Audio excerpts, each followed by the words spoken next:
What's going on, everyone? Just doing a live stream. I'm thinking it's going through. Just going to one of my spots that I like to go to in Brooklyn, usually on Sabbath, early in the morning. Still pretty early. It's over here by the Brooklyn Pier. Just a few drivers to come out here. It's quiet. It's chill. A lot of birds. Got seagulls, got ducks, got pigeons, other variations of ducks, but I usually look forward to Sabbath. It's the time you're supposed to take it easiest the most, and of course the main thing is to reconnect with the Father, because the whole idea is to separate yourself, set apart. Kodesh is a Kodesh day. That's what Kodesh means. People say holy. Not really partake in the activities that you usually would partake in. It's supposed to be like a reset blueprint for the rest of the week. To remember, you can wake up, worship, pray, sing songs. That's how we start Sabbath. And then during the day, you're not worrying about work. You're not worrying about buying things. You're not looking to see what the price is for stuff, what I'm going to do later. I'm going to wash the car. I'm not going to hang out, not going to the mall. It actually helps remove a whole lot of the worries that we have, usually. And a lot of the distractions, that's the biggest thing. A lot of things that distract us from actually communing with the Father. All the distractions that we have, they take away from us walking with Him and actually talking with Him to know who He is. We know of Him.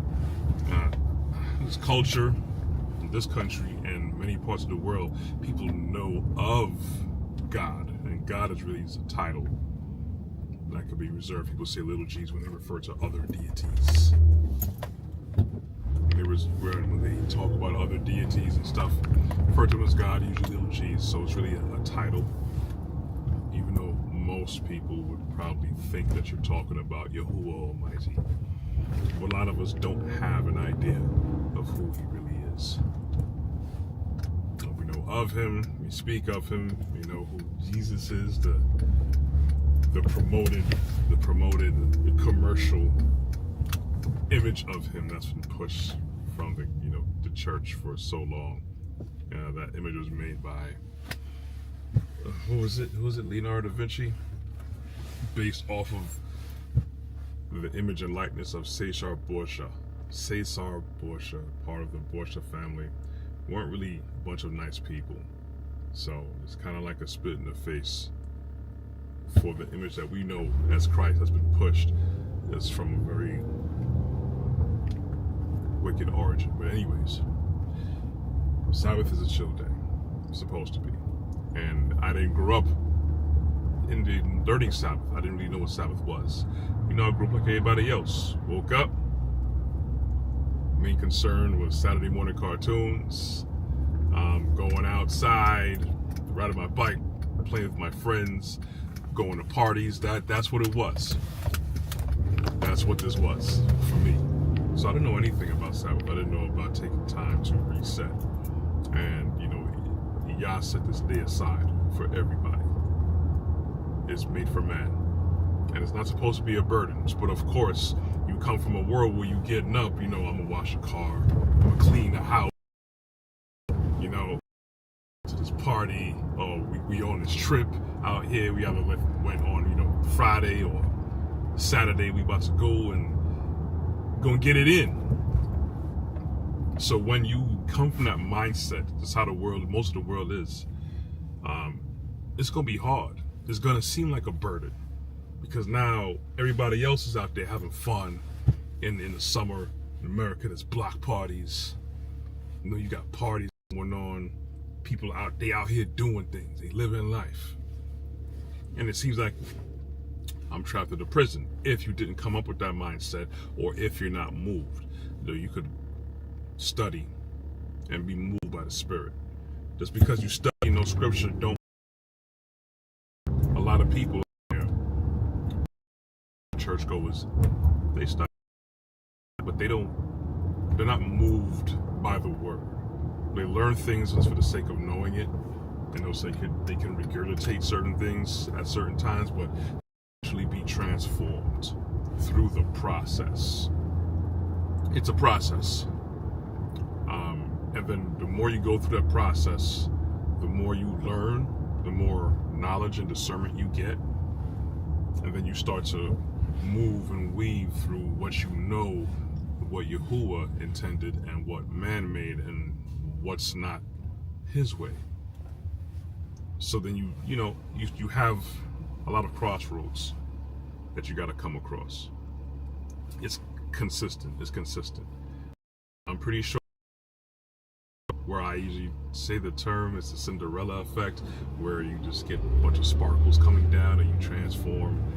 I'm pretty sure some people, they get a moment like that in their life because it's just through all and experiences, they just get them to that, it gets to that point where it's a process. You can't really shortcut your way to losing weight. You can't shortcut your way to gaining muscles, because what you're going to do, you're actually breaking yourself down even more. You have to trust in the process. This is how this world is made, how Yahuwah made this world. It's a process. And in that process, you gain more knowledge. In that process, you gain more discernment. You have a little bit more respect for whatever it is that you're trying to achieve and go. You have much more fulfillment. Because we always try to do the shortcut way. Always try to get rich, get money the fast way. We want to get slim the easy way. It's simple, but it's not easy because we didn't grow up in these ways. Same way how I and many people didn't grow up knowing what Sabbath was, or even who Yahuwah or Yahushua HaMashiach was. So it's a challenge for a lot of people. It was a challenge for me, definitely, because it's like a culture shock of learning that you can't move a certain way, can't think a certain way, can't do certain things at certain times, can't do certain things at all. But you still begin to understand it's for your benefit. It's for our benefit. It's for everyone's benefit. But you have to unlearn and you have to purge, and it's a process, because like when you want to detox yourself, because most people would have some form of toxins, and you can't just rip it all out, even though we would love to do that and feel the relief, because how we're made physically, spiritually, when you get rid of something that it doesn't belong in your body, you feel relief. Usually, before when you go to the bathroom, you feel relief because you're getting rid of something that you don't need. You got what you need from it, but then it's something that's there, it has to be removed.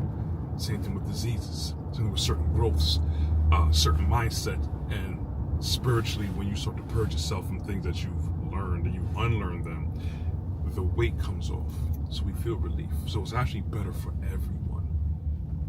It's just now, hopefully people could have that mindset to accept it. You can't force it.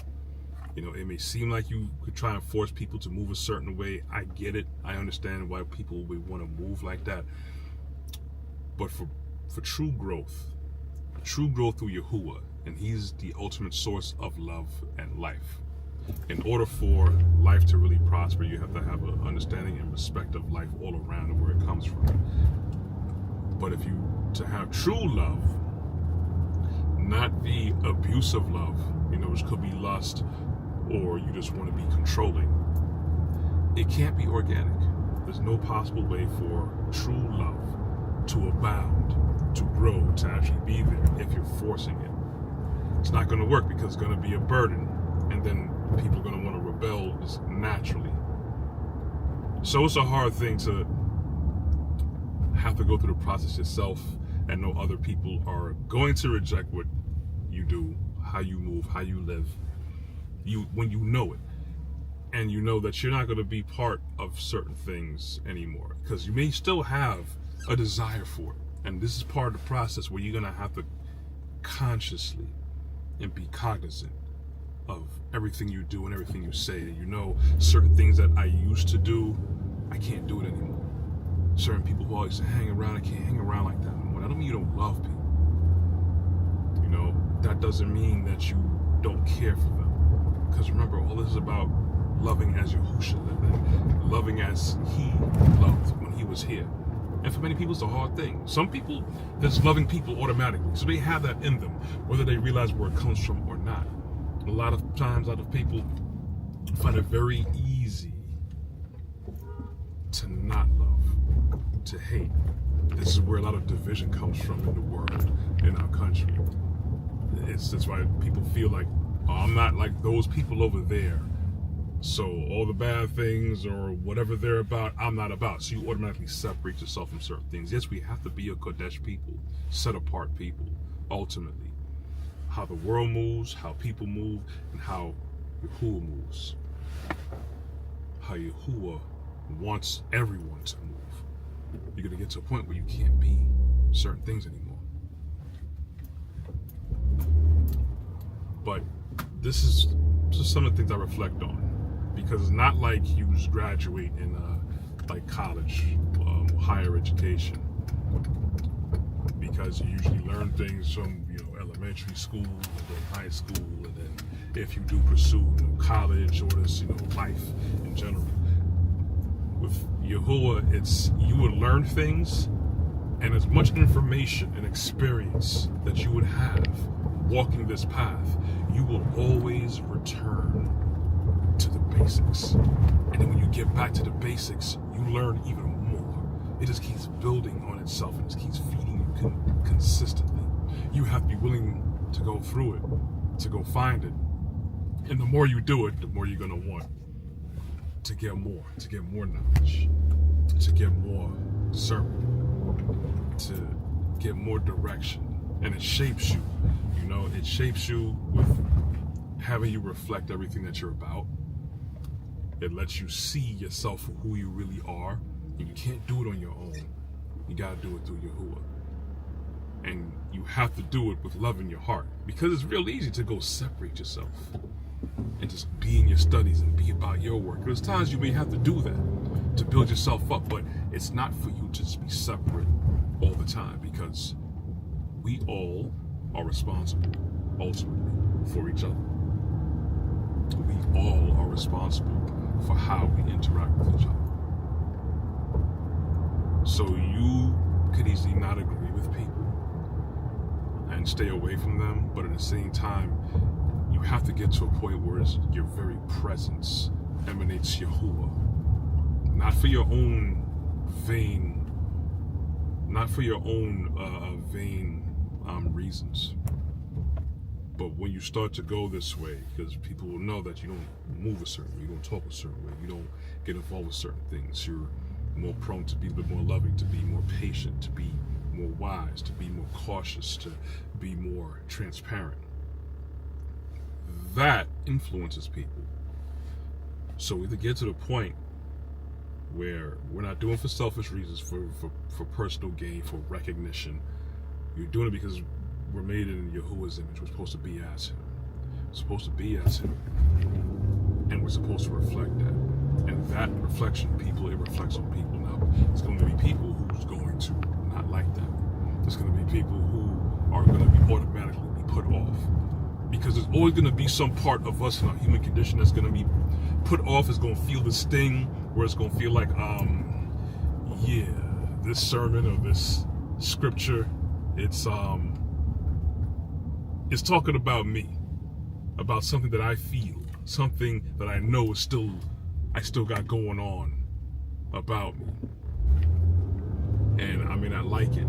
I know it's something that I have to change. It's something that I don't want anyone to know about.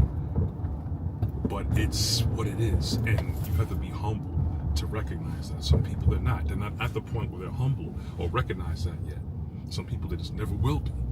They just be like, I don't care what anyone says, I'm going to do me. And you get to a point where you realize, I've always been like that, or that's one of my things I always go to. I do need to stop. Whatever it is, stop. yelling at people, being short-tempered. Stop lusting after other people. Stop going to weaknesses. When I'm feeling bad, I just go and, spend a lot of money or eat a lot of food or drink a lot of liquor, whatever it may be. I need to stop procrastinating. There's going to be things that when you're into it, you're in the walk, you're in the process, it's going to sting. But it's just like when you get a cut, I put iodine on it, sometimes alcohol, peroxide. It's going to sting, but it's to heal, right? You should do that to clean it out, It got to be done. A lot of people have no problem stinging other people, but they can't take a fraction of what they give out to other people. They can't take a fraction of even looking at themselves in the mirror. It's like in the old school cartoon Thundercats. Mumra, his weakness was seeing his own reflection because he was so evil and wicked he couldn't stand to see his own wickedness. So he just reverted back to his weaker form and went back into his sarcophagus and his pyramid. And that was that. And that's how some of us feel. And we will see that in other people. This is where people get bitter. Some people is just bitter regardless, and there's natural haters. But there's going to be a lot of people who, they may see something. They may see that this person has their life together. They have thousands, millions in their bank account. How do they have all that? This person seems to be always be in favor with other people. What's so special about them? Their family life seems so good. Their house is in order. Or this person always has a certain air about them. So a lot of times it's going to rub people the wrong way. Unfortunately, we all may have that to a degree. It's about getting past it, getting confident in yourself. But you can't get confident in yourself through your own self. You have to get confident in yourself through the source of where we came from. And that's Yahuwah. He made us. We are in His image. So we can't possibly ever attach our value to something else other than Him. Because nothing else created us. That's what it is. So we have to get our value from Him. And one thing I noticed about the Sabbath is that it helps us to do that, to refocus. I know everyone's not going to agree with it because people are going to have their opinions. This is where there's opinions on the scriptures or what it says. But all through from the very beginning of the Torah, Genesis, all the way to the end in Revelation, Yahuwah, they revere the Sabbath. They speak about the Sabbath as being even a seal and a sign of those who belong to Him. We're supposed to be like Yahusha when he was here. Yahushua HaMashiach revered the Sabbath. He practiced this. He observed the Sabbath. So we're supposed to be like him. And he observed the Sabbath, and he didn't do away with it. He said, I didn't come here to abolish the law, but to fulfill it. People think it's like, oh, he did away with it. No, if he did away with it, then he would have been playing with his language. People would say, Peter would say, other things. No, people misconstrue what Peter said, but I'm not going to get into that right now. But we're supposed to be as Yahushua, and he observed and revered the Sabbath, and he actually showed us through showing the Pharisees and the people and Sadducees how to actually come to the Sabbath with love. It's not supposed to be a burden. Then we're supposed to observe the Sabbath, trying the best of our abilities to do it the way he did. That's the whole point. In the city is the city, but whenever I have a chance to, holidays and weekends, I love doing things early in the morning, but it's just air about being about outside, even inside your own home on the Sabbath. I just like being outside. I like being outside. I like doing outside things. But I like enjoying the quietness. I mean, people are starting to wake up and get roused up. Still not as much right now. Usually around 11 o'clock is when everyone starts getting up and scrambling. Everybody done, made their breakfast and made their plans, and they're actually going out to, the mall and wherever they're going to go buy a new car, whatever it is. Sabbath is to reset, refocus on Yahuwah, what he is to you, and what you are to him. And it's actually a blueprint for the rest of the week. In a perfect world, every day will probably be almost as the Sabbath. Well, you work. So the biggest thing is like you don't work, you don't labor, you don't do anything that distracts you from him. But in all honesty, I have learned to actually look forward to the Sabbath. And I always feel like, I don't know why, I feel like, I was like, oh, so Sabbath, I got to get the house, I got to clean and all this stuff. But then when it comes, I'm chilling. When it comes, I'm chilling. And I actually get the most rest, usually physically. During Sabbath, I get the most sleep. It's like my body's waiting for it. And I guess my mind is like, okay, I don't feel real want to distract myself. And even if it does creep up on me, I'm like, well, it's Sabbath. Certain things I just don't do like that. I just wait till after sundown or the next day, Sunday, to go run around and do certain things, or do certain things, or look at certain things. But yeah, this is kind of like what I do. I'm usually not driving around this much. I'll drive to certain spots and chill out there for a while, outdoor things or whatever. But yeah, even again, early Saturday morning, Sunday morning too, but Saturday morning, holidays, I enjoy being out because it's peaceful. And again, because it's the Sabbath, it's better, it's different. It's been winter here, so the weather is cold, but it's not too bad. Not like what we had the past few weeks ago. But anyways, that's enough. Maybe I'll catch you on another live stream if it goes through properly. Because I could be talking to myself for all I know. I don't even know if anyone's watching. I can't really tell if I have an audience right now or not, or if it's going to do the same thing. But anyways, if you observe Sabbath, enjoy the rest of your Sabbath. If you're not, consider Sabbath. It's actually cool. It'll be a change. It's a culture shock, but it's worth it. I've been doing it for quite some time, and I have no plans to really change that at all. Anyways, I love you guys. I appreciate the support, and I'll talk to you next time.